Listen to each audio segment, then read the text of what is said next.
नमस्कार. राज्य सरकारने जाहीर केलेली कर्जमाफी नेमकी कधी होणार या संदर्भात शेतकऱ्यांमध्ये आणि बँकांमध्ये संभ्रमाची अवस्था होती. या संदर्भात मुख्यमंत्री देवेंद्र फडणवीस यांनी स्पष्टीकरण देत 30 जूनपर्यंत कर्जमाफी होणार असल्याची घोषणा केली आहे. येत्या 30 जूनपूर्वी सर्व शेतकऱ्यांची कर्जमाफी करण्यात येणार असल्याची घोषणा मुख्यमंत्री देवेंद्र फडणवीस यांनी केली आहे. त्यामुळे पुढच्या हंगामासाठी या शेतकऱ्यांना पुन्हा कर्ज मिळण्याचा मार्ग मोकळा झाला आहे. त्याचप्रमाणे राष्ट्रीयकृत बँकांनी कृषी संदर्भातील 80% कर्ज वितरणाचे टार्गेट पूर्ण करण्याचे निर्देशही मुख्यमंत्री देवेंद्र फडणवीस यांनी दिले आहेत. त्याचप्रमाणे राज्याच्या खरीप हंगामाची पूर्वतयारीची बैठक घेतली.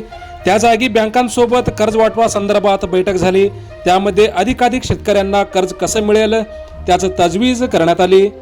जिल्हा सहकारी आणि ग्रामीण बँक मिळून 67% कर्ज दिलं जातं, तर 26% कर्ज हे इतर राष्ट्रीयकृत बँकांमधून देण्यात येते. परंतु राष्ट्रीयकृत बँकांकडून त्यांचे 80% कर्ज वितरणाचे टार्गेट पूर्ण होत नाही, ते त्यांनी पूर्ण करावं असा कडक निर्देश देखील त्यांनी दिला आहे. कर्जाचं वाटप करताना शेतकऱ्यांकडून सिव्हिल स्कोअरची मागणी करू नये असं देखील मुख्यमंत्री देवेंद्र फडणवीस यांनी स्पष्ट केलं आहे. शेतकऱ्यांना कसल्याही प्रकारची अडचण करू नये असे निर्देश देण्यात आले आहेत. सगळ्या बँकांसोबत कर्जमाफी संदर्भात चर्चा देखील झाली आहे. कर्जमाफीची माहिती कोणत्या प्लॅटफॉर्मवर द्यायची याची चर्चा झाली आहे. वेळेत कर्जमाफी पूर्ण करू शकू याचं नियोजन देखील करण्यात आल्याचं मुख्यमंत्री फडणवीस यांनी म्हटलं आहे. आणि त्याचप्रमाणे पावसाचा अंदाज 88% वर्तवण्यात आला आहे. उतरत्या क्रमाने पावसाचा अंदाज व्यक्त करण्यात आला आहे. त्यामुळे पिकांवर त्याचा ताण अधिक येण्याचा अंदाज आहे. हवामानाच्या अंदाजानुसार कसं नियोजन करता येईल, कसं नियोजन करण्यात आलं आहे याचाच भाग म्हणून जलयुक्त शिवाराच्या कामाला गती देण्यात आली आहे. शेतकऱ्यांच्या मदतीसाठी महाविस्तार ॲप सुरू करण्यात आला आहे.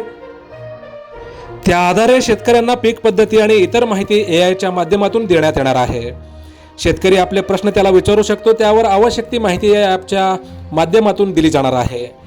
आणि त्याचप्रमाणे शेतकऱ्यांना पुरवण्यात येणाऱ्या खतांच्या पुरवठ्यावर सरकारचं कडक लक्ष असल्याचं देखील मुख्यमंत्री देवेंद्र फडणवीस यांनी स्पष्ट केलं आहे.